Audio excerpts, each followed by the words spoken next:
Que la gracia y la paz de nuestro Señor Jesucristo esté con todos ustedes, hermanos y amigos.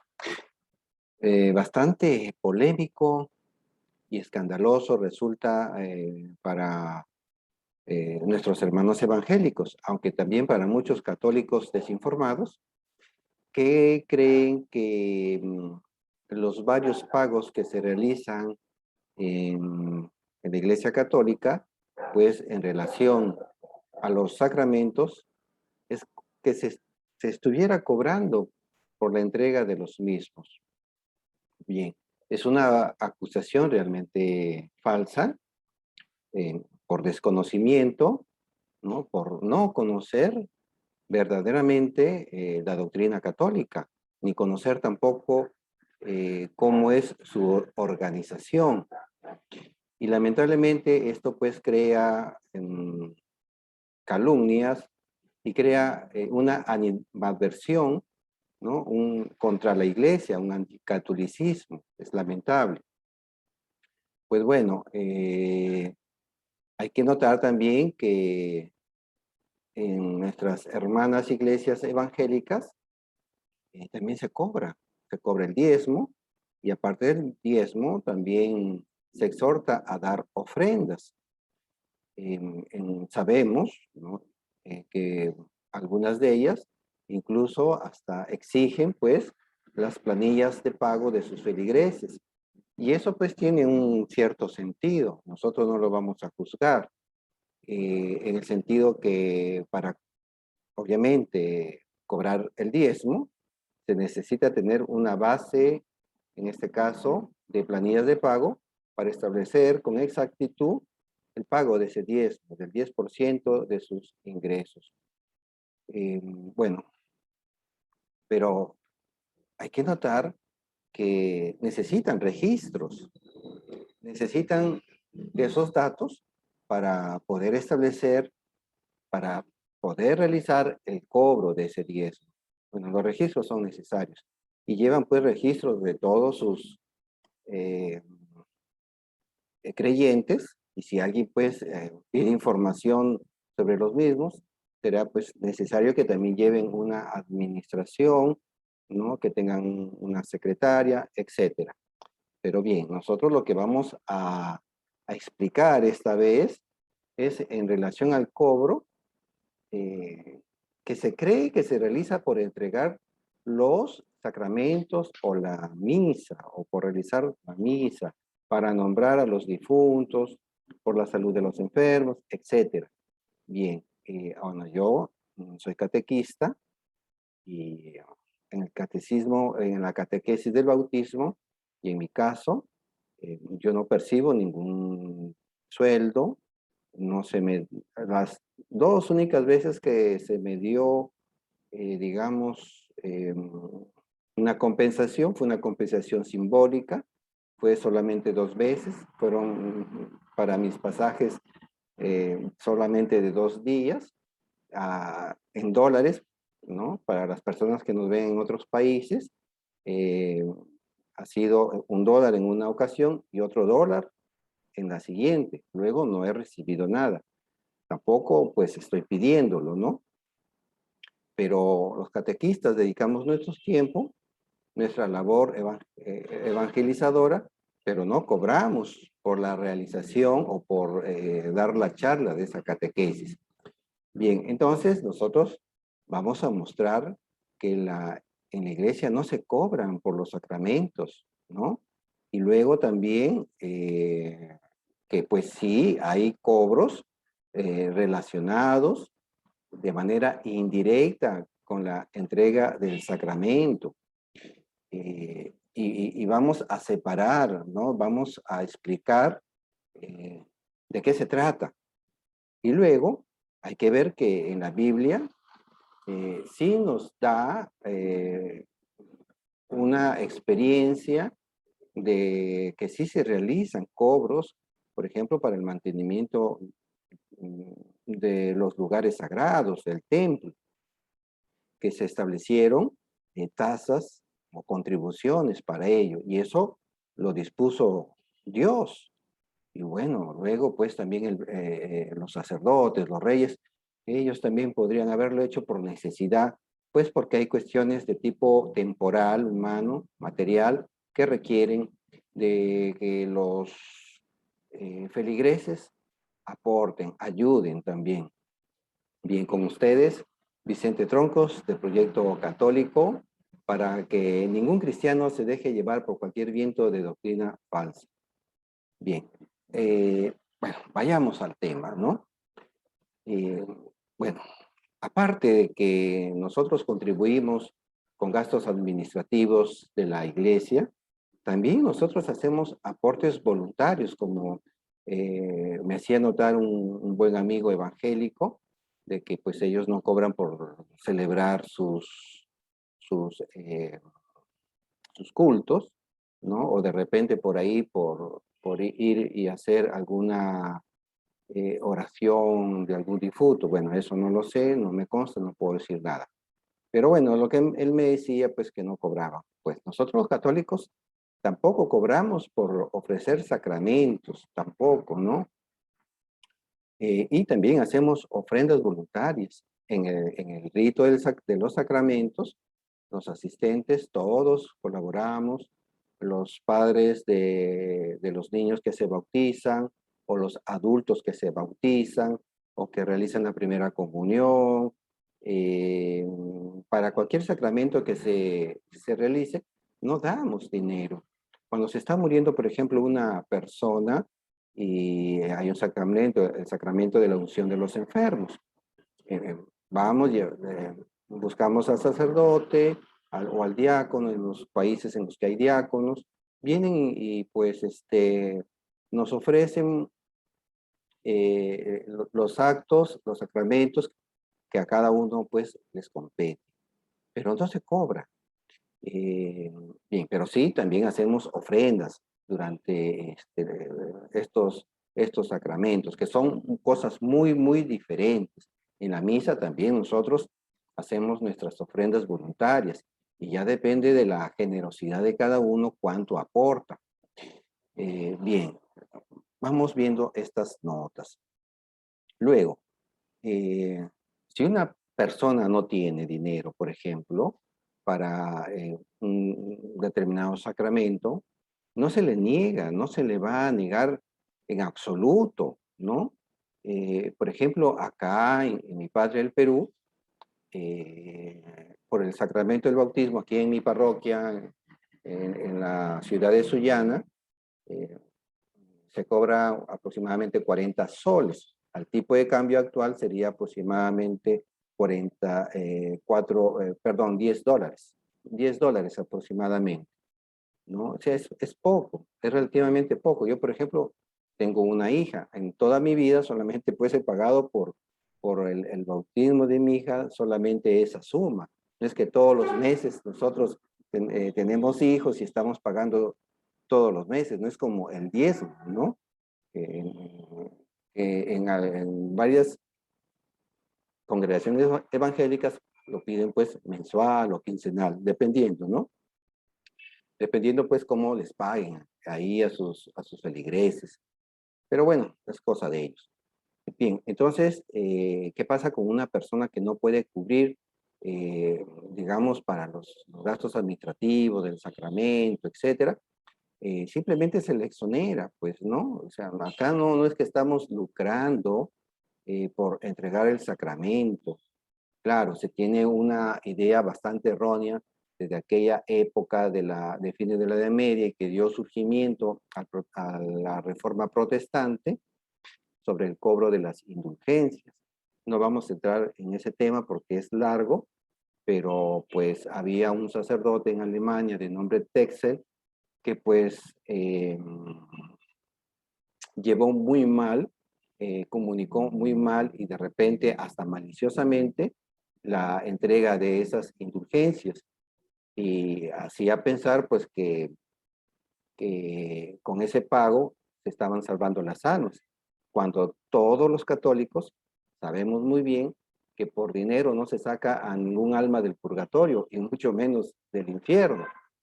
Bien, pues, pero eso es desconocimiento de nuestros hermanos evangélicos que lamentablemente no se dedican a estudiar la fe católica o la han escuchado de terceras fuentes, pero no saben. Y hay muchos hermanos católicos que se dejan llevar también a veces por estas malas informaciones.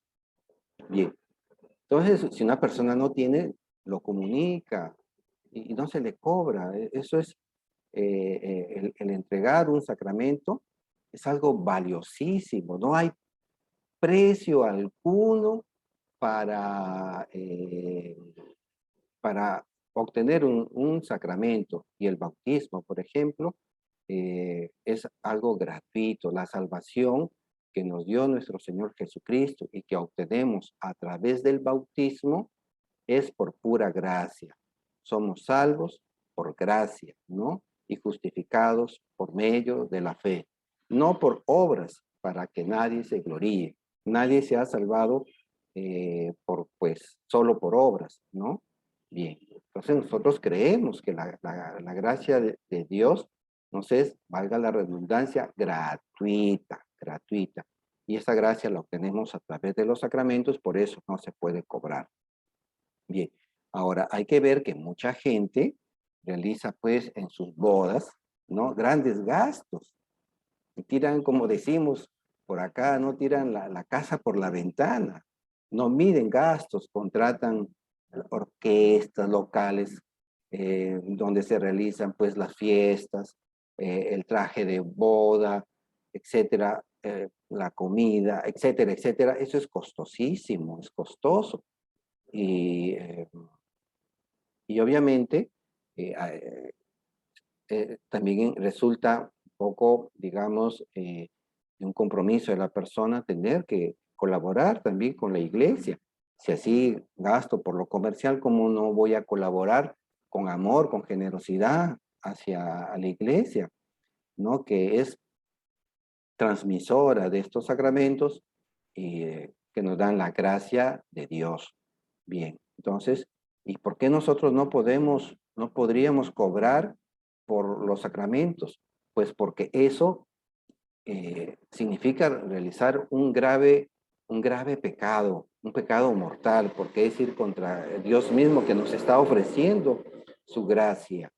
Y hay un pecado que se llama de simonía. Simonía viene de Simón. Simón era un brujo, un mago de aquel entonces, y se convirtió, ¿no? Por la predicación de un diácono, Felipe. Y al ver, cuando llegaron los apóstoles, Pedro, Juan, a Samaria, por esos lugares, al ver que solamente pues habían sido bautizados y faltaba el sacramento de la confirmación, que todavía no se llamaba con ese nombre, sino se decía imposición de manos, y de esa manera recibir una forma, digamos, mayor al Espíritu Santo de lo que se recibe en el bautismo. Este Simón vio pues que a través de la imposición de las manos se recibía el Espíritu Santo y habían manifestaciones muy diferentes, ¿no? A lo del bautismo, pero estas manifestaciones de la imposición de manos son más evidentes. Entonces, él va y les pide dinero a los apóstoles para tener ese poder. Entonces, vamos a irnos un momentito a Hechos, capítulo 8, Hechos capítulo 8, versículo 17, ¿no? Donde se nos dice lo siguiente, abro cita. Entonces, los apóstoles les imponían las manos y recibían el Espíritu Santo. Al ver Simón que mediante la imposición de las manos de los apóstoles se daba el Espíritu, les ofreció dinero, diciendo, dadme a mí también ese poder para que reciba el Espíritu Santo, aquel a quien yo imponga las manos. Pedro le contestó, vaya tu dinero a la perdición y tú con él, pues has pensado que el don de Dios se compra con dinero. Palabra de Dios, te alabamos, Señor. Bien, entonces este fue el caso, ¿no? Y vemos que San Pedro, pues, llama poderosamente la atención a este hombre, ¿no? Porque no se puede comprar la gracia de Dios, no se puede comprar, ¿no? Bien, entonces, por eso es que aquí es tan evidente que no podríamos hacer esto. Pero bueno, hay que conocer a la Iglesia Católica para saber cómo funciona. La Iglesia es universal, se encuentra en todo el mundo. Bien, entonces, cuando nosotros queremos realizar algunos otros sacramentos fuera de nuestro país, se nos va a pedir que tengamos o que hayamos ya realizado algunos sacramentos y para eso pues se necesitan constancias. Entonces hay una parte administrativa, ¿no? Para eso tenemos las oficinas parroquiales y tienen sus propios inmuebles y personal administrativo, ¿no? Para la atención pues de servicios varios, para anotaciones, etcétera. Todos estos bienes son diferentes a los que sirven para dar los sacramentos, que utiliza, por ejemplo, templos, participan los sacerdotes, los acólitos o monaguillos y otras personas más que auxilian al sacerdote, pueden ser diáconos o pueden ser lectores de la Biblia, etcétera. También tiene su mobiliario, eh, digamos, medios diferentes, ¿no? Bien, bueno, yo lo quiero explicar esto de manera económica. Yo soy economista de profesión. Entonces, permítanme explicarlo de esta manera, a través de procesos, de los procesos de producción, ¿no? Y cada proceso de producción pues tiene sus insumos, ¿no?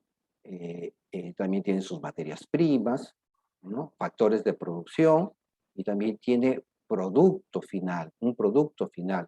Y vamos a ver que las actividades que se realizan en las oficinas parroquiales son diferentes, ¿no? A las que se realizan en el templo, donde se ofrecen pues los sacramentos. Cada uno tiene su proceso. Por ejemplo, los procesos que se realizan en las oficinas parroquiales, ¿no? Por ejemplo, el producto final vendría a ser eh, una constancia documental. Puede ser del bautismo, puede ser la constancia o acta del matrimonio o de la confirmación, etcétera, ¿no? Ahora, esto implica, pues, como hemos dicho, todo un proceso administrativo, la atención al público, que exista una secretaria, de repente un asistente, que haya el registro de la asistencia a las charlas presacramentales, hay que verificar los requisitos que se piden, por ejemplo, si son los padres los que están llevando al niño, de los padrinos, etcétera. Luego viene, pues, obviamente, el mecanografiado, la impresión, el registro, llevar o enviar a los arzobispados u obispados pertinentes. Y si la persona que está realizando, digamos, una charla presacramental viene de otra diócesis o arquidiócesis, hay que comunicarle, hay que enviarle esa información o se le hace una constancia de asistencia acá y esa persona la presentará en su respectiva arquidiócesis. Bien, luego hay que custodiar esos documentos, hay que tener un archivo, mobiliario, equipos de impresión, computadora, hay que cancelar los gastos de servicios públicos, el mantenimiento de los equipos, de los inmuebles, etcétera, etcétera.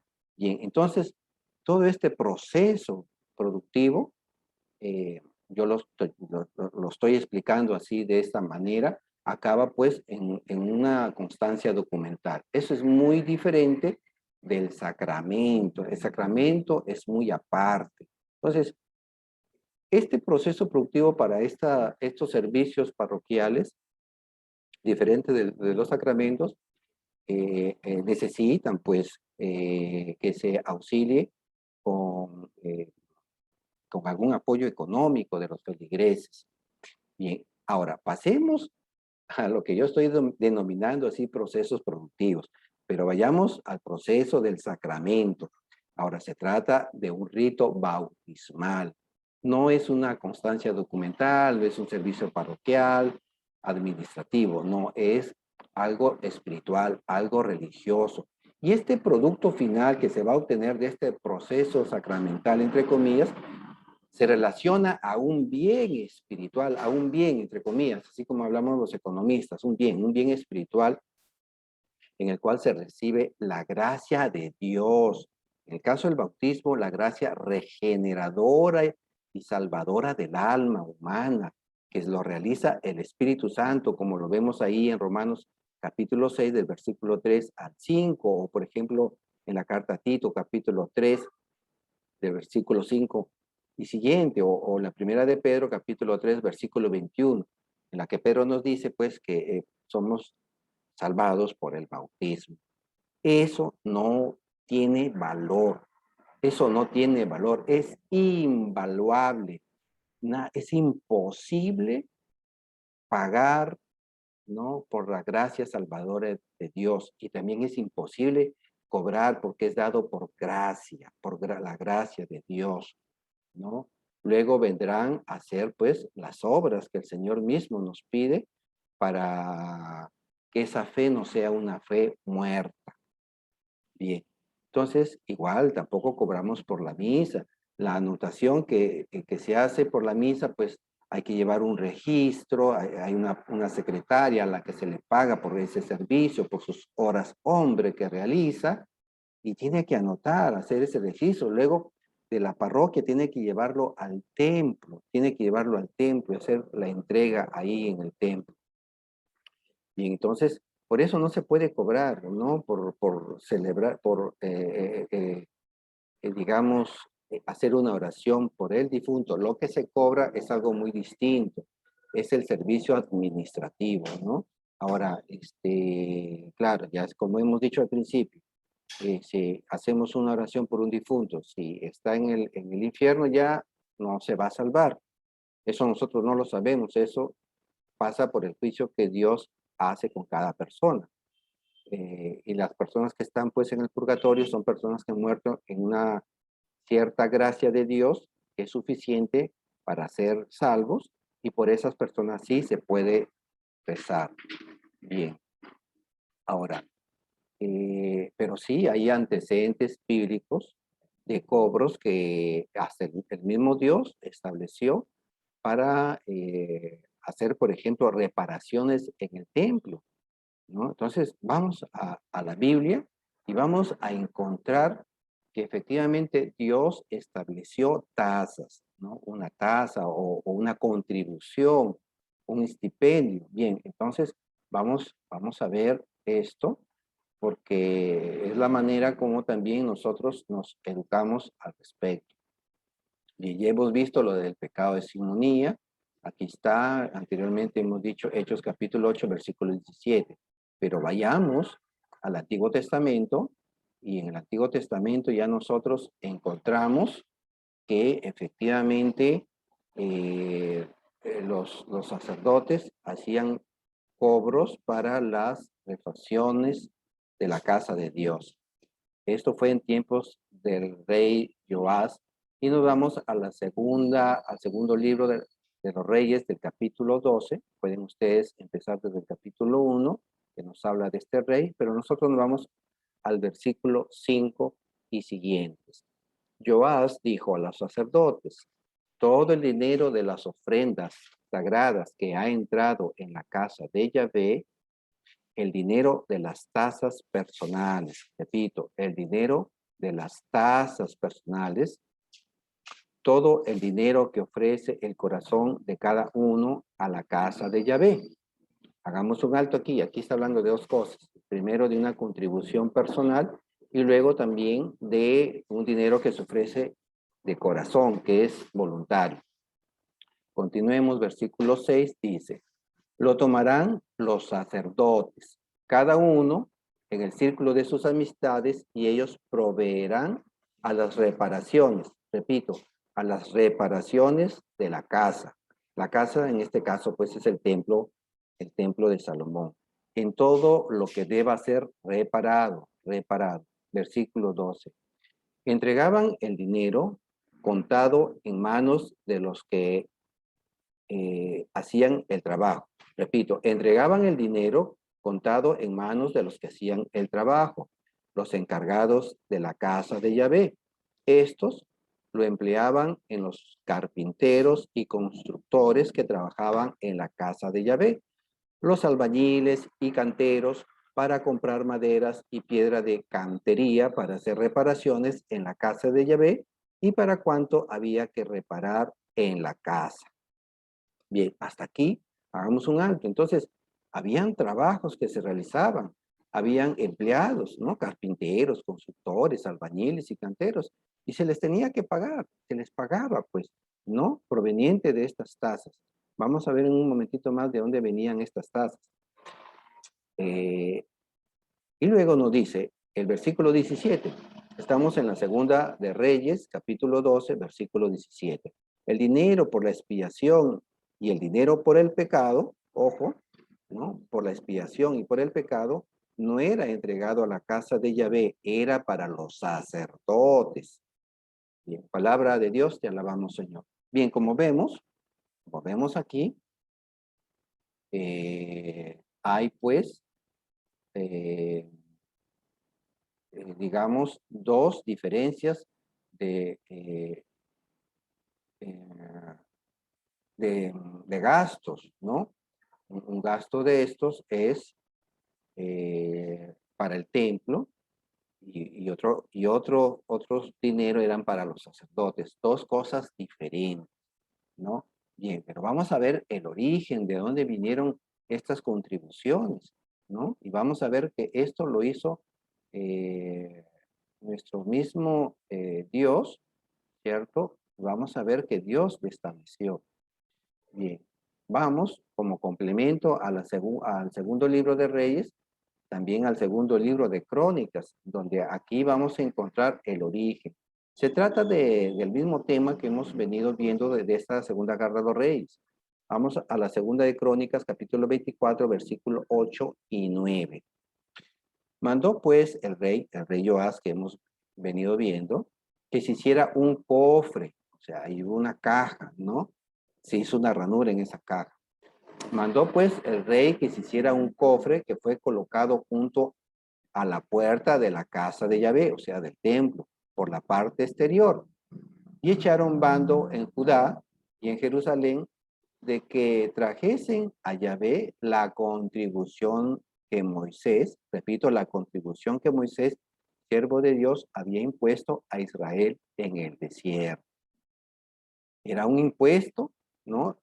Que se había dado en el desierto. Bueno, aquí vemos una imagen, ¿no? Aquí está este cofre, esta caja donde se depositaba el dinero que traían, pues, para y que servía para pagarle a los constructores, albañiles, etcétera. Bien, vamos a ver ahora qué fue lo que sucedió en tiempos de Moisés, cómo es que se estableció. Y eso lo encontramos en Éxodo capítulo 30, versículo 12. Abro cita. Cuando cuentes el dinero de los israelitas para hacer su censo, cada uno pagará a Yahvé el rescate por su vida al ser empadronado, para que no haya plaga entre ellos con motivo del empadronamiento. Bien, punto. Hagamos aquí un alto. Se va a hacer un censo, se van a empadronar, o sea, se va a llevar un registro, hay registros, pero aquí se está estableciendo que se va a hacer un pago a Yahvé por el rescate, por su vida. De esto fue que salieron pues de Egipto, ¿no? Sigamos, Éxodo 30, versículo 3. Esto es lo que ha de dar cada uno de los comprendidos en el censo. Medio ciclo en ciclos del santuario. Repito, medio ciclo. Esa fue la tasa que se estableció, medio ciclo. Continuamos. Este ciclo es de 20 óbolos. El tributo reservado a Yahvé, repito, el tributo reservado a Yahvé es medio ciclo, Todos los comprendidos en el censo de 20 años en adelante pagarán el tributo reservado a Yahvé, pagarán el tributo reservado a Yahvé. El rico no dará más ni el pobre menos del medio ciclo al pagar el tributo a Yahvé como rescate de vuestras vidas.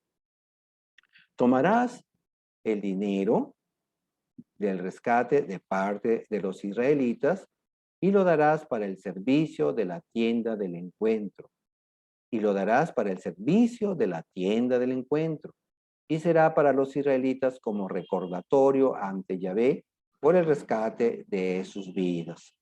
Palabra de Dios, te alabamos, Señor. Bien. Como ustedes ven, fue una disposición de Dios mismo que se tendría pues para levantar el templo, la casa o tienda de Dios, ¿no? Pero esto fue aproximadamente 1250 años de Cristo, mientras que lo del rey Joás ya fue aproximadamente siglo 7, siglo 6, entre el año 600 y los años 500. Bien, entonces lo que hace el rey Joás, ¿no? Después de aproximadamente 6 siglos después de Moisés, es acudir a este mandato que Dios había dado para mejorar, para hacer las reparaciones del templo. Y como hemos visto, pues se trata de censos, de empadronamientos, de registros, ¿no? ¿Y quién lo establece? Dios. Y hace una tasa que se trataba pues de medio ciclo, o sea, en sumas de dinero. Bien. Obviamente, pues, el pueblo, cuando sale de Egipto, va por el desierto, pues no tiene construcciones como después Salomón hizo del templo. Entonces, había necesidad de incrementar, de lograr un bien dinerario para cuidar del templo.